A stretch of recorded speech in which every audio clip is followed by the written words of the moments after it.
வணக்கம். டான் தமிழொலியின் இரவு நேர பிரதான செய்தி அறிக்கையோடு இணைந்திருக்கும் நான் ஜெகநாதன் சஜித். முதலில் தலைப்புச் செய்திகள்.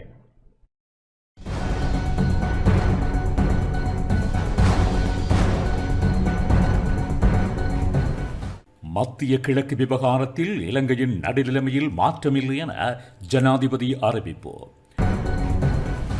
மட்டக்களப்பு கொக்கட்டிச்சோலையில் பொதுக்கிணறு ஒன்றிலிருந்து பெண் ஒருவர் குற்றுயிராக மீட்பு.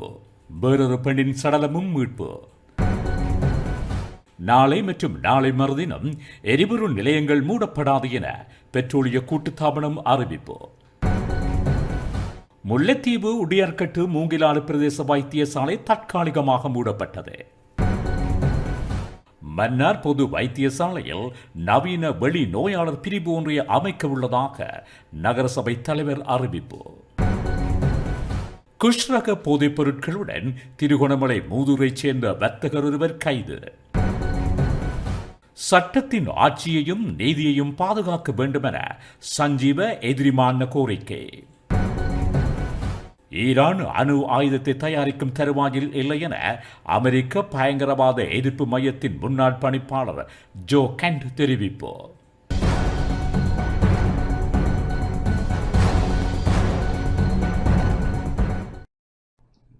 தொடர்வது முதன்மைச் செய்தி.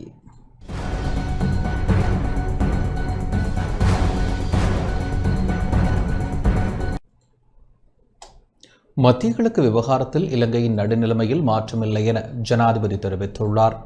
அத்துடன் ஏப்ரல் 12 அல்லது 13ஆம் திகதிகளில் மசகு எண்ணெய் கப்பலும், ஏப்ரல் 10 அல்லது 11ஆம் திகதிகளில் விமானங்களுக்கான ஜெட் A1 எரிபொருள் கப்பலும் நாட்டை வந்தடையும் என எதிர்பார்ப்பதாக ஜனாதிபதி குறிப்பிட்டார்.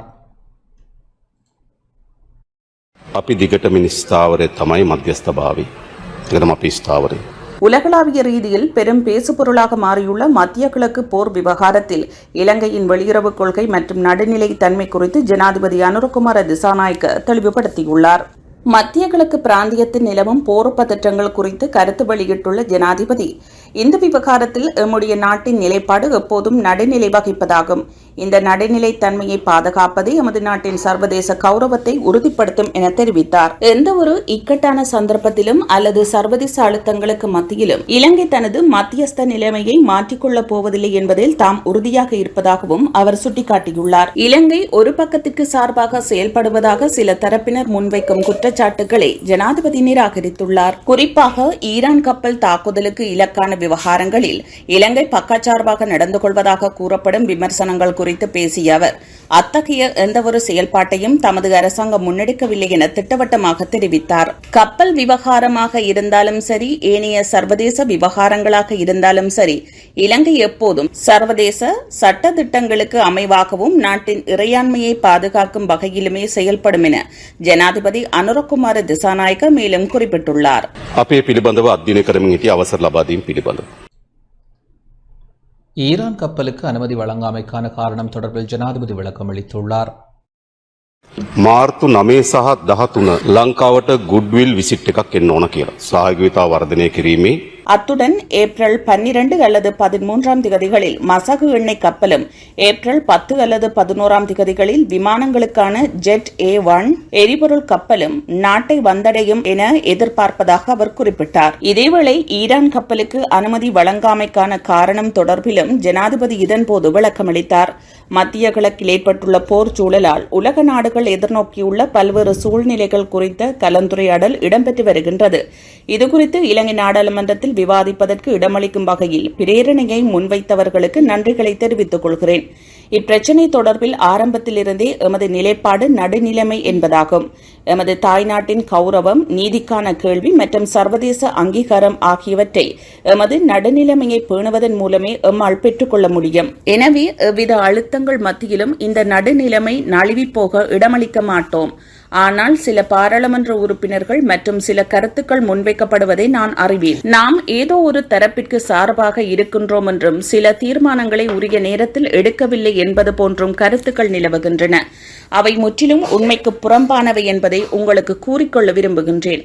ஈரானிய கப்பல்கள் குறித்த பிரச்சினை, குறிப்பாக 2026 பிப்ரவரி 26ஆம் திகதி எம்மிடம் ஒரு கோரிக்கை விடுக்கப்பட்டது. மார்ச் 9 மற்றும் 13ஆம் திகதிகளில் இலங்கைக்கு ஒரு நல்லெண்ண விஜயத்தை மேற்கொள்ள வேண்டும் வேண்டும் என்றும் ஒத்துழைப்பை மேம்படுத்தும் விஜயமாக இலங்கைக்கு வர விரும்புவதாகவும் எம்மிடம் கோரப்பட்டது.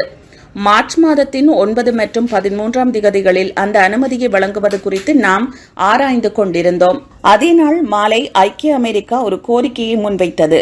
தமது நாட்டிற்கு அருகிலுள்ள கடற்படைக்கு சொந்தமான 2 போர் விமானங்கள் இலங்கையின் மத்தள விமான நிலையத்திற்கு வருவதற்கு அனுமதி கோரினார்கள். எமது மேசை மீது 2 ஆவணங்கள் இருந்தன. ஒன்று ஈரான் விடுத்த கோரிக்கை மார்ச் 9 மற்றும் 13ஆம் திகதிகளில் தமது கடற்படை கப்பல்கள் பிரவேசிப்பதற்கு அனுமதி கோரியிருந்தது. மறுபுறம் ஐக்கிய அமெரிக்கா விடுத்த கோரிக்கை தமது கடற்படைக்கு சொந்தமான 2 போர் விமானங்கள் எமது மத்தள விமான நிலையத்திற்கு வருவதற்கு அனுமதி கோரியிருந்தது. நாம் எடுக்க வேண்டிய முடிவு என்ன? நாம் மிக தெளிவான ஒரு முடிவை எடுத்தோம். அந்த நேரத்தில் போர் குறித்த சமிக்கைகள் ஏற்கனவே தோன்றியிருந்தன. நாம் அந்த 2 கோரிக்கைகளுக்கும் அனுமதி வழங்கவில்லை. அதுதான் நடுநிலைமை. நான் இங்கே கேட்கிறேன், ஏன் ஈரானிய கப்பல்களுக்கு அனுமதி வழங்கவில்லை என வினவப்பட்டது எனக்கு நினைவிருக்கிறது. ஒருவேளை அனுமதி வழங்கியிருந்தால் என்ன நடந்திருக்கும்? எமது ஒட்டுமொத்த நடுநிலைமையும் நழுவி போயிருக்கும். நாம் ஒரு தரப்புக்கு சார்பாக செயல்பட்டிருப்போம். இல்லையெனில் நாம் மற்றைய தரப்பிற்கும் இடமளிக்க வேண்டியிருந்திருக்கும். அவ்வாறு நடந்திருந்தால் எங்கோ தொலைதூர பிராந்தியத்தில் உள்ள அந்த போர் மோதலானது மத்தள விமான நிலையத்திற்கும் கொழும்பு துறைமுகத்திற்கும் அருகில் வந்திருக்கும். நாம் அதனை செய்யவில்லை. அத்தகைய அழுத்தங்கள் மத்தியிலும் அந்த நடுநிலைமை கொள்கையை பாதுகாத்துள்ளோம். අපෙන් ඈත කලාපයේ තියෙන යුද්ධ ගැටුම මත්තලට සහ කොළඹ වරායට ළඟා වෙනවා. අපි වැඩි කරන්නේ කුමන පීඩනය මැද්දේ හෝ අපි ඒ ආරක්ෂා කරලා තියෙනවා.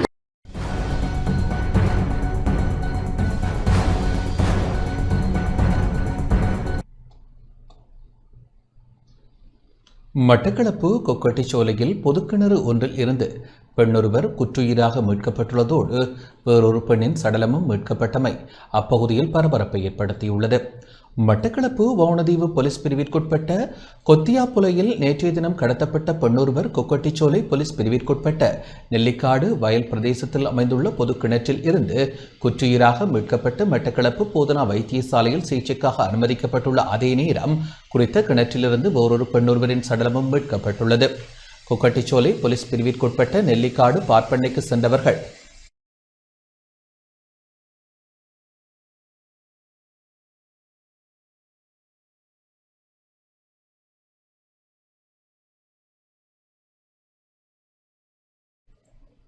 பொது கிணற்றினுள் இருந்து அலறல் சத்தம் வருவதை கேட்டு அங்கு சென்று பார்த்தபோது பெண்ணொருவர் கழுத்தளவு நீரில் குற்றுயிராக காணப்பட்டுள்ளார். அவர்கள் உடனடியாக கொக்கட்டிச்சோலை போலீஸ் அவசர பிரிவிற்கு தகவல் வழங்கினர். அப்பகுதிக்கு சென்று கொக்கட்டிச்சோலை போலீசார் பெண்ணை மீட்டு வைத்தியசாலையில் அனுமதித்தனர். மீட்கப்பட்டவர் அக்கிணற்றில் சடலம் ஒன்று உள்ளதாக கூறியுள்ளார். பெண் வழங்கிய தகவலின் அடிப்படையில் கிணற்றினுள் சடலம் இருப்பது அறியப்பட்டு சடலத்தை மீட்கும் நடவடிக்கையை போலீசார் மேற்கொண்டனர். இதேவேளை நேற்றைய தினம் கொத்தியாப்புலையினை சேர்ந்த 26 வயதுடைய முருகமூர்த்தி ரனுஜா எனும் பெண் தமது மகளுடன் பயணித்த போது மகளை இழுத்து வீசிவிட்டு கடத்தப்பட்டு தாக்கப்பட்டு குறித்த கிணற்றினுள் போடப்பட்டதாக போலீஸ் விசாரணைகளிலிருந்து தெரிய வந்துள்ளது. நெல்லியக்காடு சம்பவம் தொடர்பில் கொக்கட்டிச்சோலை போலீசாரால் மேற்கொள்ளப்பட்டு வரும் விசாரணையில் கிணற்றினுள் இருக்கும் மற்றொரு சடலம் கடந்த மாதம் வெல்லாவளி போலீஸ் பிரிவிற்குட்பட்ட 40 வெட்டை பகுதியில் காணாமல் போன பெண் என சந்தேகிக்கப்படுகின்றது. குறித்த பகுதியில் காணப்பட்ட பாதணியை கொண்டு சடலத்தை உறவினர்கள் அடையாளம் காட்டிய போதிலும் முறையான மரண விசாரணை மற்றும் DNA சோதனையின் மூலமே அடையாளம் உறுதிப்படுத்தப்படும் என போலீசாரால் தெரிவிக்கப்பட்டது. சம்பவ இடத்திற்கு மட்டக்களப்பு நீதவான் நீதிமன்ற பதில் நீதிபதி தியாகேஸ்வரன் வருகை தந்து சடலம் தொடர்பில் விசாரணைகளை முன்னெடுத்ததுடன் சடலத்தை பிரேத பரிசோதனைகளுக்காக மட்டக்களப்பு போதனா வைத்தியசாலைக்கு கொண்டு செல்ல பணிப்புரை விடுத்தார்.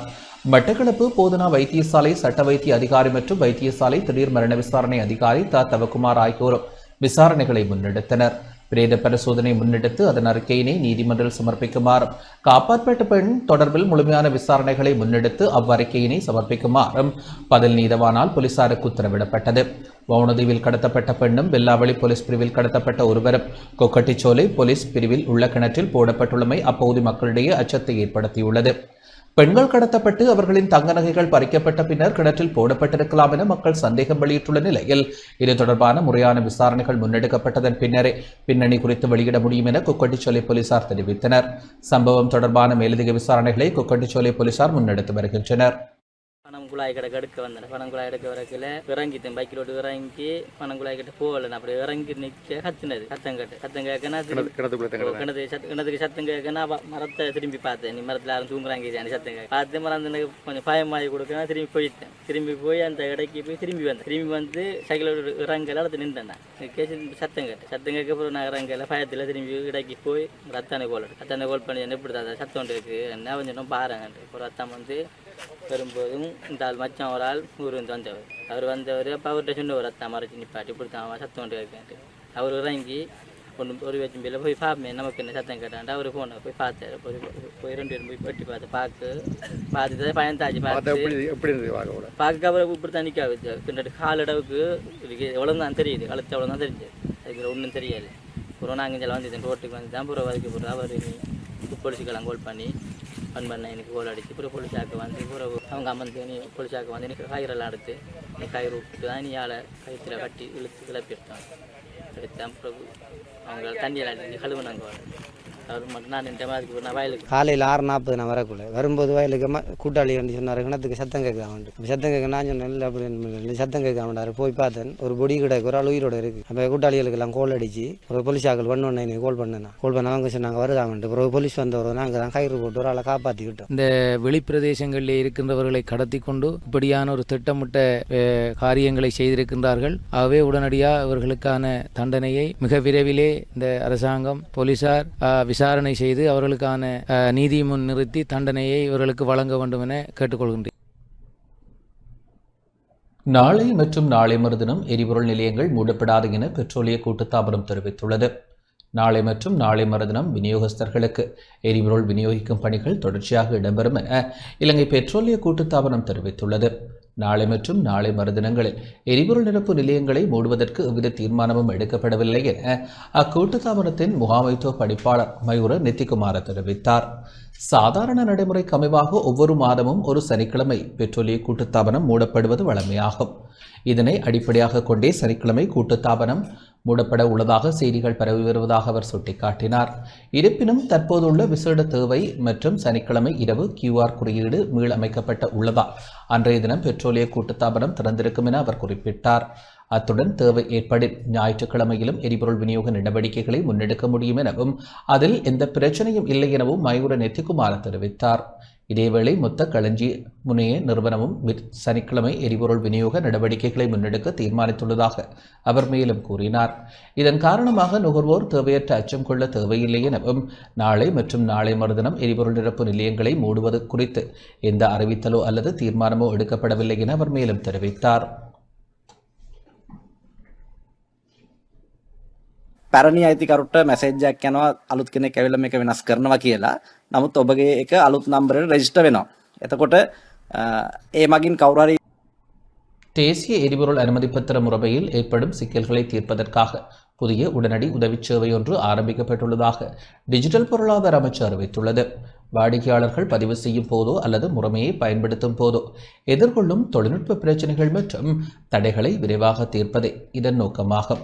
அதன்படி வாகனங்களை பதிவு செய்யும் போது ஏற்படும் ஏதேனும் சிக்கல்களுக்கு உதவி பெறுவதற்கு 07601919119 என்ற இலக்கத்திற்கு வாட்ஸ்அப் ஊடாக செய்தியொன்றை அனுப்ப முடியும் என தெரிவிக்கப்பட்டுள்ளது.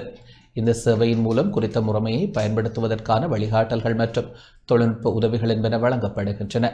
மோசடி நடவடிக்கைகள் அல்லது இந்த முறைமையை தவறாக பயன்படுத்துபவர்கள் குறித்த தகவல்களை வழங்கவும் முடியும். அத்துடன் எரிபொருளை பெற்றுக்கொள்வதற்காக பதிவு செய்வதற்கு அரசாங்கத்தினால் அங்கீகரிக்கப்பட்ட உத்தியோகபூர்வ இணையதளமான fuelpass.gov.lk என்பதை மாத்திரம் பயன்படுத்துமாறு பொதுமக்களுக்கு அறிவுறுத்தப்பட்டுள்ளது.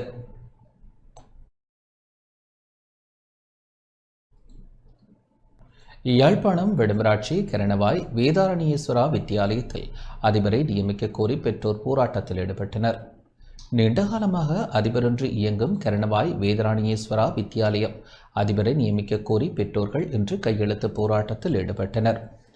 யாழ்ப்பாணம் கரணவாய் வேதாரண்யேஸ்வரா வித்தியாலயம் கடந்த 5 மாதங்களாக அதிபர் இன்றி இயங்கி வருவதாகவும் மாணவர்களின் கல்வி செயற்பாடுகள் பாடசாலையின் எதிர்காலத்தை கருத்தில் கொண்டு விரைவாக அதிபரை நியமிக்குமாறு கோரியும் பெற்றோர்கள் இன்று கையெழுத்து போராட்டத்தில் ஈடுபட்டனர். பாடசாலை நுழைவாயிலின் முன்பாக குறித்த போராட்டம் இடம்பெற்றது. சுமார் 120 மாணவர்கள் கல்வி கற்கும் வேதாரண்யேஸ்வரா வித்தியாலயத்தில் கடந்த 5 வருடங்களாக கடமையாற்றிய அதிபர் வினோதன் 2025 அக்டோபர் மாதம் இடமாற்றம் பெற்றுச் சென்றதன் பின்னர் இதுவரை எந்த ஒரு அதிபரும் நியமிக்கப்படாத நிலையில் தற்பொழுது சிரேஷ்ட ஆசிரியர் ஒருவர் பதில் அதிபராக கடமையாற்றி வருகிறார். பாடசாலையின் வளர்ச்சி, மாணவர்களின் முன்னேற்றங்கள் தடைப்படும் வகையிலும் கடந்த 5 மாதங்களுக்கு மேலாக ஒரு அதிபரை நியமிக்காது இருப்பது கவலைக்குரிய விடயம் என பெற்றோர் விசனம் வெளியிட்டனர். பாடசாலையின் நிலை, மாணவர்களின் கல்வி வளர்ச்சி, பாடசாலை செயற்பாடுகள் மற்றும் ஆரம்ப பாடசாலைக்கு ஒரு அதிபர் கட்டாயமாக இருக்க வேண்டியதன் அவசியம் ஆகியவற்றை கருத்தில் கொண்டு அதிபரை நியமித்து பாடசாலையின் முன்னேற்றத்திற்கும் மாணவர்களின் சிறந்த கல்வி நடவடிக்கைகளுக்கும் ஒத்துழைக்குமாறு பெற்றோர் வேண்டுகோள் விடுத்துள்ளனர். குறித்த கையெழுத்து போராட்டத்தில் மத தலைவர்கள், பெற்றோர்கள், பழைய மாணவர்கள், பாடசாலை சமூகத்தினர் என பலர் கலந்து கொண்டனர். இதன்போது பெறப்பட்ட கையெழுத்துக்கள் அடங்கிய மகஜர் வடக்கு மாகாண ஆளுநருக்கு அனுப்பி வைக்க நடவடிக்கை எடுக்கப்பட்டுள்ளது.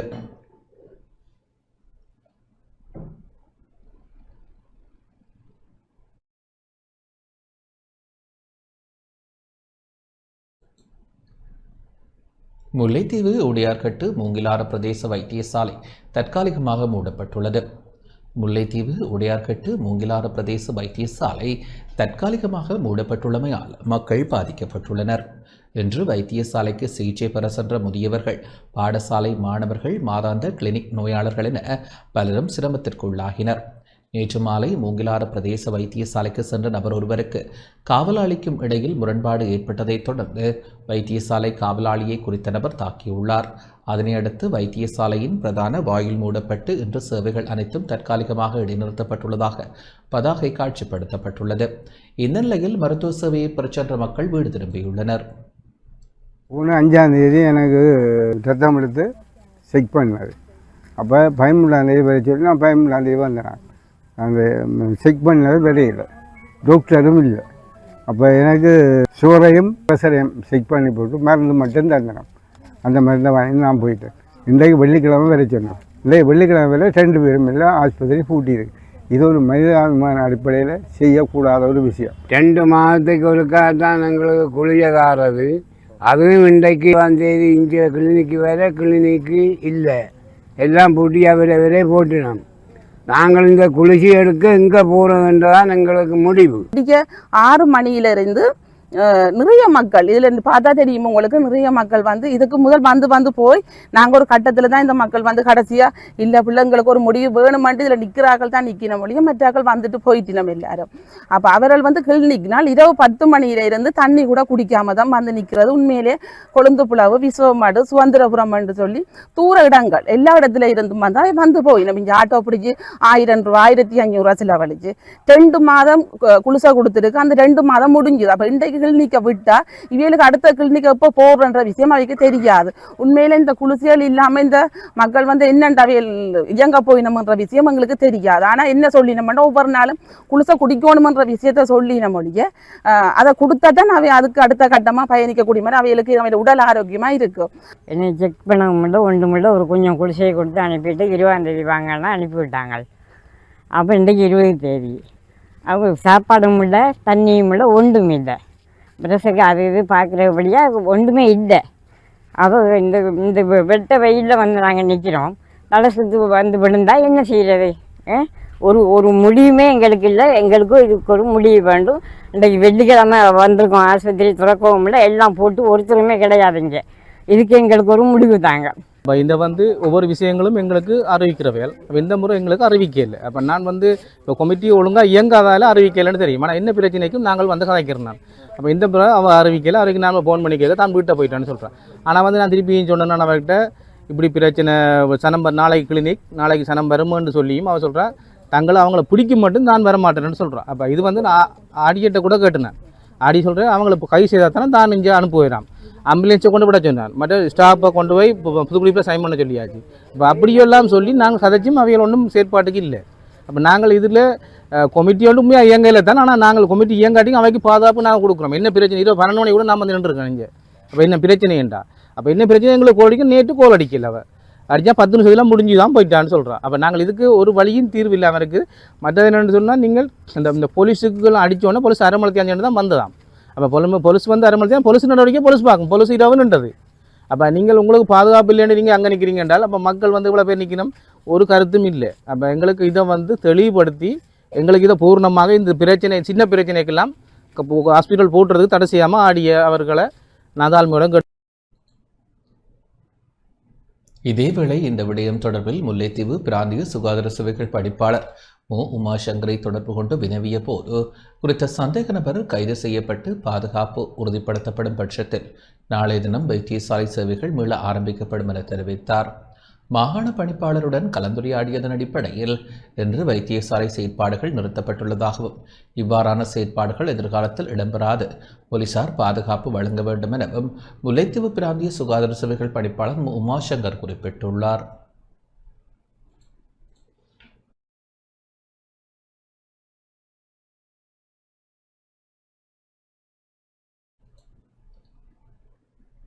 மன்னார் பொது வைத்தியசாலையில் நவீன வெளிநோயாளர் பிரிவு ஒன்றை அமைக்க உள்ளதாக மன்னார் நகரசபை தவிசாளர் டேனியல் வசந்தன் தெரிவித்துள்ளார்.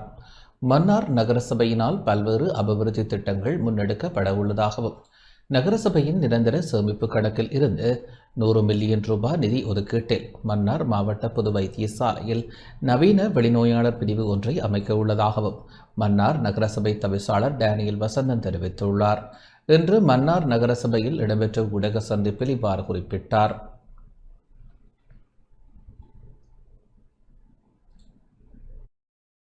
மன்னார் வைத்தியசாலையின் இயக்குனர், வைத்தியசாலை அபிவிருத்தி குழு, மன்னார் மக்களின் வேண்டுகோளுக்கிணங்க நாங்கள் மன்னார் வைத்தியசாலைக்கு மன்னார் நகரசபையின் நிரந்தர சேமிப்பு கணக்கிலே இருந்து 100 மில்லியன், அதாவது 10 கோடி ரூபாய் நாங்கள் மன்னார் வைத்தியசாலைக்கு வழங்க என தீர்மானித்திருக்கிறோம். அந்த 100 மில்லியன் நிதியினூடாக மன்னார் வைத்தியசாலையிலே ஒரு நவீனகரமான ஒரு வெளிநோயாளர் பிரிவுக்கான கட்டிடத்தை அமைத்து உண்மையிலேயே ஒரு தனியார் வைத்தியசாலைக்கு எவ்வாறு அந்த வெளிநோயாளர் பிரிவு இருக்குமோ அதே போன்ற ஒரு கட்டிடத்தை அமைப்பதுதான் நமது நோக்கம். அதிலே ஒரு சிறிய எமர்ஜென்சி ஆபரேஷன் தியேட்டர் ஒன்று, அதே போன்று இரத்த வங்கி, வெளிநோயாளர்கள் தங்களது மருந்துகளை பெற்றுச் செல்வதற்கான 2 கவுண்டர்கள் போன்றவற்றை அமைப்பதற்காக இந்த நிதியை நாங்கள் மன்னார் வைத்தியசாலைக்கு வழங்க இருக்கின்றோம். அதில் உண்மையிலேயே எல்லா உறுப்பினர்களும் தங்களது விருப்பத்தை தெரிவித்தார்கள். 2 அதுக்கு எதிராக வாக்களித்தார்கள். தமிழரசு கட்சியைச் சேர்ந்த பார்த்திபன் உறுப்பினர் அவர்களும் பிரசாத் அவர்களும் தங்களது எதிர்ப்பை தெரிவித்தார்கள். இருந்த போதிலும் நாங்கள் மன்னார் மக்களின் உயிரை நாங்கள் மிகவும் அக்கறையோடு அவர்களது சுகாதாரத்தை பேண வேண்டும், அவர்கள் மருத்துவ தேவையை நாங்கள் நிறைவேற்ற வேண்டும் என்ற ஒரே உயரிய நோக்கத்திற்காக இந்த 10 கோடி ரூபாய் ஒதுக்கப்பட்டிருக்கிறது. கிளிநொச்சி கரைச்சி புளியம்பொக்கணை நாகதம்பிரான் ஆலயத்தில் 2026ஆம் ஆண்டுக்கான வருடாந்த பங்குனி உத்தர பொங்கல் விழா தொடர்பில் கலந்துரையாடப்பட்டது. கிளிநொச்சி கரைச்சி புளியம்பொக்கணை நாகதம்பிரான் ஆலயத்தின் வருடாந்த பங்குனி உத்தர பொங்கல் விழா வழமை போன்று இந்த ஆண்டிலும் வெகு சிறப்பாக இடம்பெற அனைவரினதும் ஒத்துழைப்பு அவசியம் என மாவட்ட அரசாங்க அதிபர் சுப்பிரமணிய முரளிதரன் தெரிவித்துள்ளார். கிளிநொச்சி மாவட்டத்தில் வரலாற்று தொன்மை கொண்ட ஆலயமாக இந்த ஆலயம் காணப்படுகின்றது. இதற்கான தனிச்சிறப்பும் காணப்படுகின்றது. இந்த ஆலயத்திற்கு இலங்கையின் பல பாகங்களில் இருந்தும் பல லட்சத்திற்கும் மேற்பட்ட பக்தர்கள் வருகை தருகின்றனர். இந்நிலையில் சுகாதார வசதி மற்றும் பாதுகாப்பு போன்ற விடயங்களில் அதிக கவனம் செலுத்த வேண்டும் என குறிப்பிடப்பட்டுள்ளது. கிளிநொச்சி கரைச்சி புளியம்பொக்கணை நாகதம்பிரான் ஆலயத்தில் 2026ஆம் ஆண்டுக்கான வருடாந்த பங்குனி உத்தர பொங்கல் விழா எதிர்வரும் 25ஆம் தேதி விளக்கு வைத்தலுடன் ஆரம்பமாகி ஏப்ரல் 1ஆம் தேதி பொங்கல் விழா இடம்பெற உள்ளது.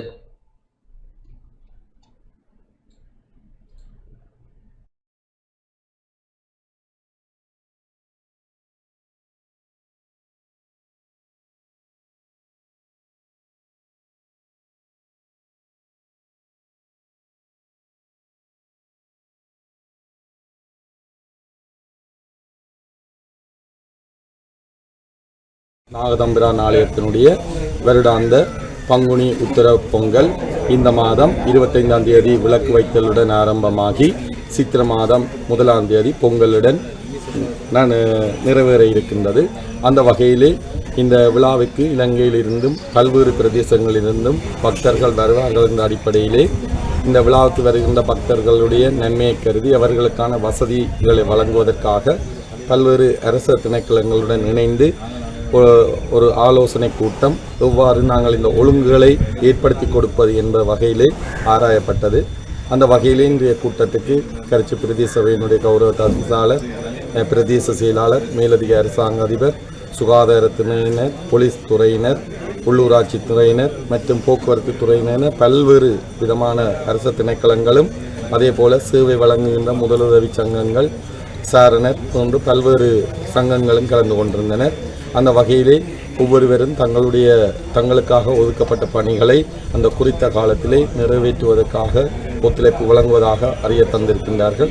கரைச்சி புளியம்பொக்கனை நாகதம்பிரான் ஆலயத்தின் வருடாந்த பங்குனி உத்தர பொங்கல் எதிர்வரும் 25/3/2026 விளக்கு வைக்கின்ற வைபவத்தோடு ஆரம்பமாகி 1/4/2026 பொங்கல் உற்சவம் பகலிரவாக சிறப்பாக நடைபெற உள்ளது. பொங்கல் உற்சவத்துக்கு வேண்டிய ஏற்பாடுகள் மற்றும் ஒழுங்கமைப்புகள் தொடர்பாக கடந்த மாதம் 20ஆம் தேதி கிளிநொச்சி மாவட்ட அரசாங்க அதிபர் அவர்களுடைய தலைமையில் ஒழுங்கமைப்புகள் ஏற்பாடுகள் தொடர்பான ஆலோசனை கூட்டம் நடைபெற்றது. அதன் தொடர்ச்சியாக 20/3/2026 இன்றைய தினம் அதனுடைய மீளாய்வு கூட்டம் நடைபெற்றது. பொங்கலுக்கு வேண்டிய பாதுகாப்பு, போக்குவரத்து, சுகாதாரம், குடிநீர் விநியோகம் போன்ற அனைத்து ஏற்பாடுகளும் பூர்த்தி செய்யப்பட்டிருக்கின்றது. எதிர்வரும் 25/3/2026 விளக்கு வைக்கின்ற தினத்தன்று மதிய பூசைகளை தொடர்ந்து பிற்பகல் 3 மணிக்கு பொங்கலுக்கு வேண்டிய மடைப்பண்டங்களை பெற்றுக்கொள்வதற்காக ஆலயத்திலிருந்து பண்ட வண்டில்கள் புறப்பட்டு 31/3/2026 மதியம் 2 மணிக்கு அங்கிருந்து பண்ட பொருட்களோடு வருகின்ற பண்ட வண்டில்கள் பொங்கல் தினத்தன்று 1/4/2026 பொங்கல் தினத்தன்று மதியம் கண்டாவளை பண்டமரவடியை வந்தடைந்து மாலை 6 மணிக்கு எங்களுடைய ஆலயத்தை வந்தடையும். ஆகவே இந்த வீதிகளிலே இருக்கின்ற அடியவர்கள் உங்களுடைய நேர்த்தி பொருட்களை எங்களுடைய பண்ட வண்டில்களிலே நீங்கள் வழங்கலாம் என்பதை அறிய தருகின்றோம். குஷ்ரக போதைப்பொருளுடன் திருகோணமலை மூதூரை சேர்ந்த வர்த்தகர் ஒருவர் கைது செய்யப்பட்டுள்ளார். கட்டுநாயக்க சர்வதேச விமான நிலையத்தில் சுமார் 5,14,00,000 ரூபாய் பெறுமதியான குஷ்ரக போதைப்பொருளுடன் மூதூரை சேர்ந்த வர்த்தகர் ஒருவர் கைது செய்யப்பட்டுள்ளார். இன்று அதிகாலை போலீஸ் போதைப்பொருள் ஒழிப்பு பிரிவினரால் முன்னெடுக்கப்பட்ட விசேட சோதனையின் போதே இந்த கைது நடவடிக்கை இடம்பெற்றுள்ளது. திருகோணமலை மூதூர் பகுதியைச் சேர்ந்த 32 வயதுடைய குறித்த வர்த்தகர் தாய்லாந்தின் பேங்காக் நகரில் இந்த போதைப்பொருளை கொள்வனவு செய்துள்ளமை முதல் கட்ட விசாரணைகளில் தெரிய வந்துள்ளது. அங்கிருந்து இந்தியாவின் பெங்களூரு நகருக்கு சென்ற அவர் இன்று அதிகாலை 12:30 மணியளவில் பெங்களூரில் இருந்து இண்டிகோ விமான சேவைக்கு சொந்தமான விமானம் மூலம் கட்டுநாயக்க விமான நிலையத்தை வந்தடைந்தார். சந்தேக நபர் தான் கொண்டு வந்த 2 பயணப் பொதிகளுக்குள் மிகவும் நுணுக்கமான முறையில் ரகசிய பதுங்கிடங்களை அமைத்து 4 பாக்கெட்டுகளில் 5 கிலோ 140 கிராம் எடையுள்ள குஷ் போதைப் பொருளை மறைத்து வைத்து வெளியே எடுத்துச் செல்ல முயன்றுள்ளார். இதன்போது அதிகாரிகளால் முன்னெடுக்கப்பட்ட தீவிர சோதனையின் போது குறித்த போதைப்பொருள் தொகை கைப்பற்றப்பட்டது. கைது செய்யப்பட்ட சந்தேக நபரை இன்றைய தினம் நீர்கொழும்பு நீதிவான் நீதிமன்றில் முன்னிலைப்படுத்த நடவடிக்கை எடுக்கப்பட்டுள்ளதுடன் நீதிமன்றின் ஊடாக தடுப்பு காவல் உத்தரவை பெற்று மேலதிக விசாரணைகளை முன்னெடுக்க விமான நிலைய போலீஸ் போதைப்பொருள் ஒழிப்பு பிரிவினர் தீர்மானித்துள்ளனர்.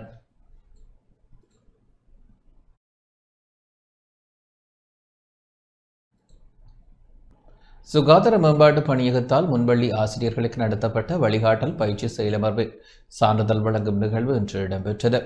சுகாதார மேம்பாட்டு பணியகம் சுகாதார அமைச்சின் ஊடாக மட்டக்களப்பில் முன்பள்ளி ஆசிரியர்களுக்கு நடத்திய சிறுவர் சுகாதார மேம்பாட்டுக்கான தேசிய தொடர்பாடல் வேலை திட்டத்தின் வழிகாட்டல் பயிற்சி செயலமர்வு இன்று நிறைவடைந்தது.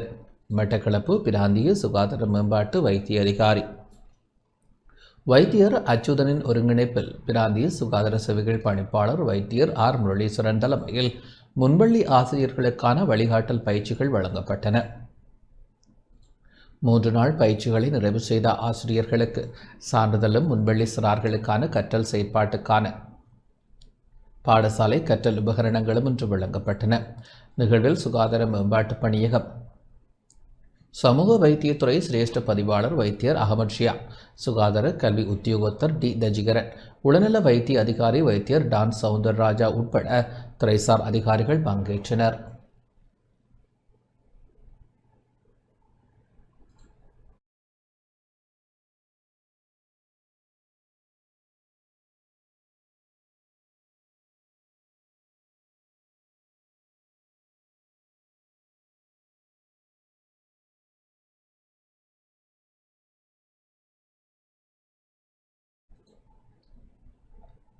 நுவரெலியா ஹவாலிய பகுதி கொலை சம்பவத்துடன் தொடர்புடைய சந்தேகத்தின் பேரில் கைது செய்யப்பட்ட இருவர் விளக்கமறியலில் வைக்கப்பட்டுள்ளனர்.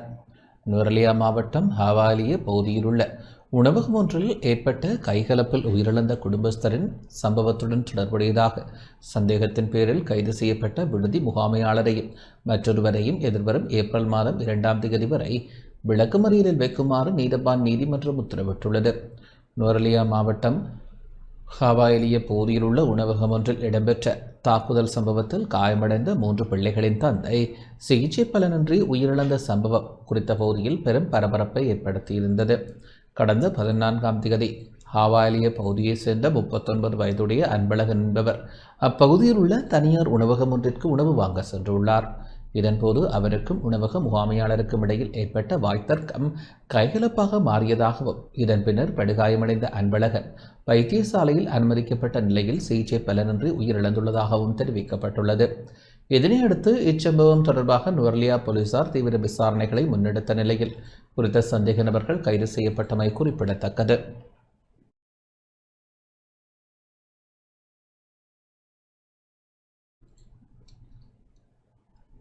ஜான்ஸ்டன் பெர்னாண்டோ உள்ளிட்ட 5 சந்தேக நபர்களை தொடர்ந்து விளக்கமறியலில் வைக்குமாறு நீதிமன்றம் உத்தரவிட்டுள்ளது. முன்னாள் அமைச்சர் ஜான்ஸ்டன் பெர்னாண்டோ, அவரது 2 புதல்வர்கள் உள்ளிட்ட 5 சந்தேக நபர்களை தொடர்ந்தும் விளக்கமறியலில் வைக்குமாறு வத்தளை நீதவான் நீதிமன்றம் உத்தரவிட்டுள்ளது. சந்தேக நபர்களை ஏப்ரல் 2ஆம் தேதி வரை விளக்கமறியலில் வைக்குமாறு வத்தளை மேலதிக நீதவான் உத்தரவிட்டார். லங்கா சதோச நிறுவனத்திற்கு சொந்தமான லொரி ஒன்றை தவறாக பயன்படுத்தியமை தொடர்பில் நிதி குற்றப்புலனாய்வு பிரிவினர் முன்னெடுத்து வரும் விசாரணைகளுக்கு அமைவாக ஜான்ஸ்டன் பெர்னாண்டோ, அவரது மூத்த புதல்வர் ஜொகான் பெர்னாண்டோ, இளைய புதல்வர் ஜெரம் பெர்னாண்டோ மற்றும் சதோச நிறுவனத்தின் முன்னாள் போக்குவரத்து முகாமையாளர் உள்ளிட்ட 5 சந்தேக நபர்கள் கைது செய்யப்பட்டு விளக்கமறியலில் வைக்கப்பட்டுள்ளனர். சட்டத்தின் ஆட்சியையும் நீதியையும் பாதுகாக்க வேண்டும் என முன்னாள் நாடாளுமன்ற உறுப்பினர் சஞ்சீவ எதிரிமான தெரிவித்துள்ளார். சட்டம் சில புலனாய்வாளர்களின் தனிப்பட்ட வெறுப்புகளின் பாதிப்புகளில் சிக்கியுள்ளதாக ஸ்ரீலங்கா பொதுஜன பெரமுனவின் முன்னாள் நாடாளுமன்ற உறுப்பினர் சஞ்சீவ எதிரிமான குற்றம் சாட்டியுள்ளார். கொழும்பு பத்திரமுல்லையில் உள்ள கட்சி தலைமையகத்தில் இன்று இடம்பெற்ற ஊடக சந்திப்பில் அவர் இதனை தெரிவித்தார். விசாரணை அதிகாரிகள் தங்களது அரசியல் தரப்பு அல்லது தனிப்பட்ட நோக்கங்களை முன்னெடுக்க சட்டத்தை தவறாக பயன்படுத்துகின்றனர் என தெரிவித்தார். இதன்போது கபில சந்திரசேனம் வழங்கியதாக கூறப்படும் சத்திய கடதாசியொன்றை அவர் ஊடகங்களுக்கு வெளியிட்டார். அதன் ஒரு விசாரணை அதிகாரி அச்சுறுத்தும் வகையில் பேசியதாகவும் குறிப்பிட்ட நபர்களின் பெயர்களை கூறுமாறு அழுத்தம் தந்ததாகவும் குறிப்பிடப்பட்டுள்ளதாக அவர் தெரிவித்தார். இவ்வாறான வாக்குமூலங்களுக்கு சட்ட ரீதியான வலிமை இல்லாத போதிலும் தனிப்பட்ட விருப்பங்கள் சட்டத்துடன் இணைக்கும் முயற்சிகள் மிகவும் கவலைக்குரியவை என சுட்டிக்காட்டினார். மேலும் விசாரணை அழுத்தங்களால் பாதிக்கப்பட்டதாக கூறப்படும் சம்பவங்கள் தொடர்பிலும் உடனடி விசாரணை அவசியம் என வலியுறுத்தினார். புலனாய்வாளர்களின் அழுத்தம் காரணமாக சாட்சிகள் கட்டாய நிலைக்கு தள்ளப்படுகின்றனர் என்பதையும் இத்தகைய செயற்பாடுகள் சமூக நீதி மற்றும் சட்டத்தின் ஆட்சிக்கு பாதிப்பை ஏற்படுத்தும் என்பதையும் அவர் குறிப்பிட்டார். எனவே இவ்வாறான முறைகேடுகளுக்கு எதிராக அனைத்து தரப்பினரும் குரல் எழுப்பி சட்டத்தின் ஆட்சியையும் நீதியையும் பாதுகாக்க வேண்டும் என சஞ்சீவ எதிரிமான குறிப்பிட்டுள்ளார். ඉන්න අය මම දන්නවා. මහ එකාගේ නමයි පොඩි එකාගේ නමයි කියනවා. අනික තමුන්ගේ වයිෆ් ගැන යනුවෙන් පැවසූ බවත් එවිට මා ඔහුගේ මුහුණ දෙස බලා සිටි බවත් එවිට சர்வதேச நாணய நிதியத்தின் பிரதிநிதிகள் குழு ஒன்று எதிர்வரும் மார்ச் 23 முதல் ஏப்ரல் 9ஆம் தேதி வரை நாட்டிற்கு வருகை தர உள்ளது. இலங்கையின் பொருளாதார மறுசீரமைப்பு வேலைத்திட்டம் தொடர்பான 5வது மற்றும் 6வது மீளாய்வுகளை மேற்கொள்வதற்காக சர்வதேச நாணய நிதியத்தின் பிரதிநிதிகள் குழு ஒன்று எதிர்வரும் மார்ச் 23 முதல் ஏப்ரல் 9ஆம் தேதி வரை நாட்டிற்கு வருகை தர உள்ளது. இந்த விஜயத்தின் போது சர்வதேச நாணய நிதியத்தின் நீடிக்கப்பட்ட நிதி வசதியின் கீழ் முன்னெடுக்கப்படும் சீர்திருத்தங்களின் முன்னேற்றங்கள் குறித்து அரசாங்க அதிகாரிகளுடன் விரிவான கலந்துரையாடல்கள் நடத்தப்பட உள்ளன. இலங்கையின் தற்போதைய பொருளாதார நிலை குறித்து கருத்து தெரிவித்துள்ள சர்வதேச நாணய நிதியத்தின் ஊடகப்பிரிவு பணிப்பாளர் ஜூலி ஹோசாக் 2025ஆம் ஆண்டில் இலங்கை 5% வலுவான பொருளாதார வளர்ச்சியை பதிவு செய்துள்ளதாக குறிப்பிட்டார். அத்துடன் பணவீக்கம் 1.6% குறைந்துள்ளதோடு கடன் மறுசீரமைப்பு நடவடிக்கைகள் நிறைவடையும் தருவாயில் உள்ளதாகவும் சர்வதேச கையிருப்பு கணிசமாக அதிகரித்துள்ளதாகவும் அவர் சுட்டிக்காட்டினார். இருப்பினும் மத்திய கிழக்கில் நிலவும் மோதல் சூழல் காரணமாக வர்த்தகம், சுற்றுலா மற்றும் புலம்பெயர் தொழிலாளர்களின் வருமானம் ஆகியவற்றில் ஏற்படக்கூடிய தாக்கங்கள் குறித்து இந்த விஜயத்தின் போது விசேட கவனம் செலுத்தப்பட்டது. அண்மையில் இலங்கைக்கு விஜயம் செய்த சர்வதேச நாணய நிதியத்தின் முகாமைத்துவ பணிப்பாளர் டிட்வா சூறாவளி போன்ற சவால்களுக்கு மத்தியில் இலங்கை மக்கள் வெளிப்படுத்திய மீண்டெழும் திறனை பாராட்டியமை குறிப்பிடத்தக்கது. இந்த விஜயத்தின் நிறைவில் இலங்கையின் பொருளாதார நிலைப்பாடுகள் குறித்த புதிய மதிப்பீட்டை சர்வதேச நாணய நிதியம் வெளியிட உள்ளது.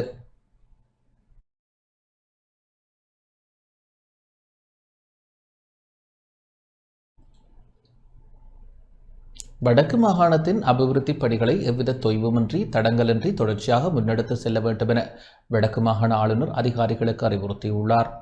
வடக்கு மாகாணத்திற்கு ஒதுக்கப்பட்டுள்ள மிகப்பெரிய நிதி ஒதுக்கீடுகளை கருத்தில் கொண்டு மாகாணத்தின் அபிவிருத்தி பணிகளை எவ்வித தொய்வும் இன்றி தடங்கல் இன்றி தொடர்ச்சியாக முன்னெடுத்து செல்லுமாறு வடக்கு மாகாண ஆளுநர் நா. வேதநாயகன் அதிகாரிகளுக்கு அறிவுறுத்தியுள்ளார். தற்போதைய நெருக்கடியான புறச்சூழலில் மாகாணத்தின் அபிவிருத்தி பணிகளை தடையின்றி முன்னெடுத்து செல்வதில் காணப்படும் சவால்கள் மற்றும் அதற்கான மாற்று ஏற்பாடுகள் தொடர்பில் ஆராயும் விசேட உயர்மட்ட கலந்துரையாடல் ஆளுநர் செயலகத்தில் இன்று இடம்பெற்றது. இக்கலந்துரையாடலின் ஆரம்பத்தில் கருத்து தெரிவித்த ஆளுநர் எந்தொரு திணைக்களமும் தமக்கான அபிவிருத்தி பணிகளை முன்னெடுப்பதை எக்காரணம் கொண்டும் இடைநிறுத்தக்கூடாது. அரசாங்கத்தால் வழங்கப்பட்டுள்ள விசேட வழிகாட்டல்களை பின்பற்றி நாம் திட்டமிட்ட எமது வளமையான அபிவிருத்தி பணிகளை தடையின்றி முன்னெடுக்க முடியும். தற்போதைய புறச்சூழலை காரணம் காட்டி அபிவிருத்தி வேலைகளை செய்வதில் அதிகாரிகள் எந்த ஒரு தயக்கத்தையும் காண்பிக்க தேவையில்லை. ஏற்கனவே திட்டமிடப்பட்டவாறு அனைத்து பணிகளையும் விரைவுபடுத்துங்கள். பல திணைக்களங்கள் தமது வேலைகளுக்கான கேள்வி மனுக்களை கோரியுள்ளன. எஞ்சியுள்ள வேலைகளுக்கான தொழில்நுட்ப மதிப்பீட்டு பணிகளை விரைந்து நிறைவு செய்து அவற்றுக்கான கேள்வி மனுக்களை உடனடியாக கோருவதற்கு பொறுப்பான அதிகாரிகள் நடவடிக்கை எடுக்க வேண்டும் என ஆளுநர் பணித்தார். இதனைத் தொடர்ந்து மாகாண அமைச்சுக்களின் செயலாளர்கள், திணைக்கள பணிப்பாளர்கள் மற்றும் ஆணையாளர்கள் தற்போது கள மட்டத்தில் தங்கள் எதிர்கொள்ளும் நடைமுறை சிக்கல்கள் மற்றும் நிலைமைகள் குறித்து ஆளுநரின் கவனத்திற்கு கொண்டு வந்தனர். குறிப்பாக எரிபொருள் விநியோகத்தில் ஏற்பட்டுள்ள சவால்கள் குறித்து அதிகாரிகளால் சுட்டிக்காட்டப்பட்டது. யாழ்ப்பாணம் தவிர்ந்த ஏனைய மாவட்டங்களில் குறிப்பாக பின்தங்கிய பிரதேசங்களுக்கு களப்பயணங்களை மேற்கொண்டு அபிவிருத்தி திட்டங்களுக்கான மதிப்பீடுகளை தயாரிக்கும் அலுவலர்களுக்கு போதிய அளவு எரிபொருள் கிடைப்பதில் சிக்கல்கள் நிலவுவதாக தெரிவிக்கப்பட்டது. பின்தங்கிய பிரதேசங்களில் மிக குறைந்தளவான எரிபொருள் நிரப்பு நிலையங்களே காணப்படுவதால் கடமையில் ஈடுபடும் உத்தியோகத்தர்கள் எரிபொருளை பெற்றுக்கொள்வதில் நடைமுறை இடர்களை எதிர்கொள்வதாக சுட்டிக்காட்டப்பட்டது. மேலும் வீதி அபிவிருத்தி பணிகளுக்கான ஒப்பந்தங்களை பெற்றுக்கொண்ட ஒப்பந்ததாரர்கள் கட்டுமான மூலப்பொருட்களின் தட்டுப்பாடு காரணமாக இன்னும் தமது பணிகளை ஆரம்பிக்கவில்லை என அதிகாரிகளால் தெரிவிக்கப்பட்டது. அத்துடன் சந்தையில் ஏற்பட்டுள்ள திடீர் விலை அதிகரிப்பும் திட்டமிடப்பட்ட அபிவிருத்தி பணிகளில் நேரடியாக தாக்கத்தை செலுத்துவதாகவும் கலந்துரையாடலில் விவாதிக்கப்பட்டது. திணைக்கள தலைவர்களால் முன்வைக்கப்பட்ட கருத்துக்களை உள்வாங்கிய ஆளுநர் அத்தியாவசிய களப்பணிகளில் ஈடுபடும் உத்தியோகத்தர்களுக்கான எரிபொருள் விநியோக சிக்கலை தீர்ப்பதற்கு அந்தந்த மாவட்ட செயலர்களுடன் ஒருங்கிணைந்து துரித நடவடிக்கைகளை மேற்கொள்வதாக உறுதியளித்தார். முடியுமானவரை அனைத்து அபிவிருத்தி பணிகளையும் திட்டமிட்டபடி விரைந்து முன்னெடுங்கள். ஒரு சில கட்டுமான மூலப்பொருட்களுக்கு தட்டுப்பாடு நிலவினால் அவை மீண்டும் சந்தைக்கு கிடைக்கப்பெற்ற உடனேயே அத்திட்டங்களை எவ்வித தாமதமுமின்றி உடனடியாக நடைமுறைப்படுத்துவதற்கான அனைத்து ஏற்பாடுகளையும் தயார் நிலையங்கள் வைத்திருங்கள் என ஆளுநர் அதிகாரிகளுக்கு அறிவுறுத்தினார். இக்கலந்துரையாடலில் வடக்கு மாகாண பிரதம செயலாளர், ஆளுநரின் செயலாளர், பிரதம செயலாளர்கள், மாகாண அமைச்சுக்களின் செயலாளர்கள், திணைக்கள பணிப்பாளர்கள் மற்றும் ஆணையாளர்கள் உள்ளிட்ட பல உயர் அதிகாரிகள் கலந்து கொண்டனர்.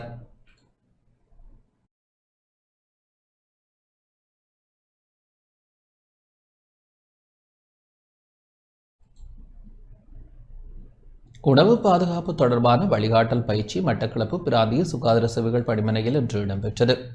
மட்டக்களப்பு மாவட்டத்தில் உணவு உற்பத்தி மற்றும் விற்பனையில் ஈடுபடுவோருக்கு உணவு பாதுகாப்பு தொடர்பான வழிகாட்டல் பயிற்சி மட்டக்களப்பு பிராந்திய சுகாதார சேவைகள் பணிமனையால் இன்று வழங்கப்பட்டது.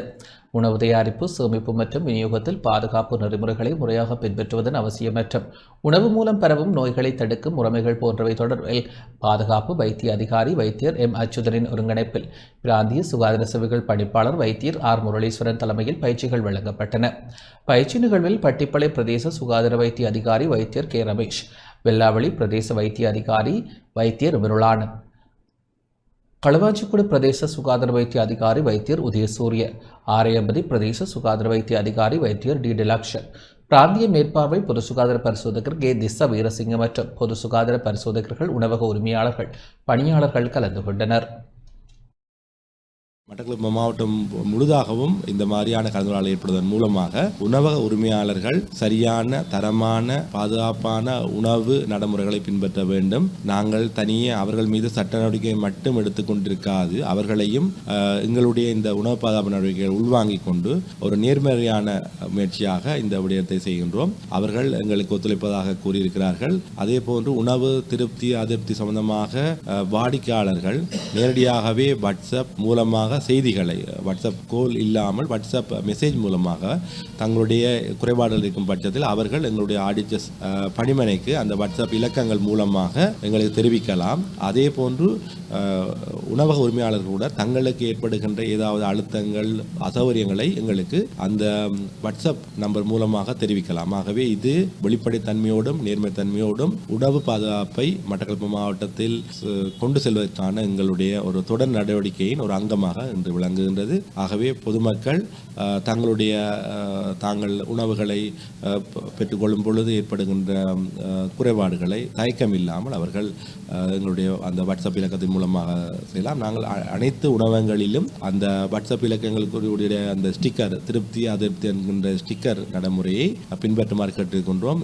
வெகு விரைவில் ஒரு வாரத்துக்குள் தாங்கள் அந்த ஸ்டிக்கரை தங்களுடைய உணவகங்களில் பொதுமக்கள் பார்வையிடுகின்ற தக்க மாதிரி அதை ஒட்டுவதாக உறுதியளித்திருக்கிறார்கள். அதே போன்று சிறப்பான முறையில் தாங்கள் வருங்காலங்களில் செயற்படுவதற்காகவும் உறுதியளித்திருக்கிறார்கள். தொடர்வது வெளிநாட்டுச் செய்திகள்.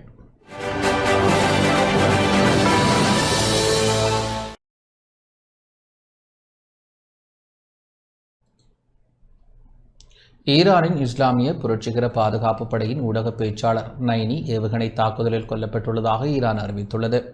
ஈரானின் இஸ்லாமிய புரட்சிகர பாதுகாப்பு படையின் ஊடக பேச்சாளர் பிரிகேடியர் ஜெனரல் அலி முகமது நைனி இஸ்ரேல் மற்றும் அமெரிக்கா இணைந்து நடத்திய ஏவுகணை தாக்குதலில் கொல்லப்பட்டுள்ளதாக ஈரான் உத்தியோகபூர்வமாக அறிவித்துள்ளது.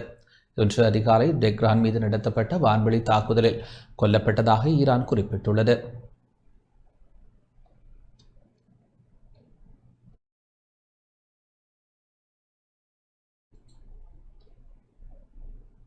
இதேவேளை ஈரான் போரில் அமெரிக்க ஜனாதிபதி டொனால்ட் ட்ரம்பின் கோரிக்கைக்கு இணங்க ஈரானின் எரிவாயு வயல்கள் மீதான மேலதிக தாக்குதல்களை தற்காலிகமாக நிறுத்தி வைக்க இஸ்ரேல் தீர்மானித்துள்ளது. இன்று இடம்பெற்ற விசேட ஊடகவியலாளர் சந்திப்பில் இஸ்ரேலிய பிரதமர் பெஞ்சமின் நெதன்யாகு இந்த அறிவிப்பை வெளியிட்டார். ஈரானின் சவுத் போஸ் எரிவாயு நிலையம் மீதான தாக்குதலுக்கு பின்னர் பிராந்தியத்தில் நிலவும் கடும் எரிசக்தி நெருக்கடியை கருத்தில் கொண்டு மேலதிக தாக்குதல்களை தவிர்க்குமாறு அமெரிக்க ஜனாதிபதி டொனால்ட் ட்ரம்ப் எச்சரிக்கை விடுத்தார். அமெரிக்க ஜனாதிபதியை வலுக்கட்டாயமாக இந்த போருக்குள் இழுத்து வந்ததாக முன்வைக்கப்படும் குற்றச்சாட்டுகளை இஸ்ரேல் பிரதமர் மறுத்துள்ளார். போர் 20வது நாளை எட்டியுள்ள நிலையில் ஈரானின் ஏவுகணை உற்பத்தி திறனை இஸ்ரேலிய அமெரிக்க படைகள் வெற்றிகரமாக அளித்துள்ளதாக பெஞ்சமின் நெதன்யாகு குறிப்பிட்டார். இந்த நிலையில் தமது உட்கட்டமைப்புகள் மீது மீண்டும் தாக்குதல் நடத்தப்பட்டால் எவ்வித கட்டுப்பாடும் இன்றி பதில் தாக்குதல் நடத்தப்படும் என ஈரான் வெளிவிவகார அமைச்சர் எச்சரிக்கை விடுத்துள்ளார்.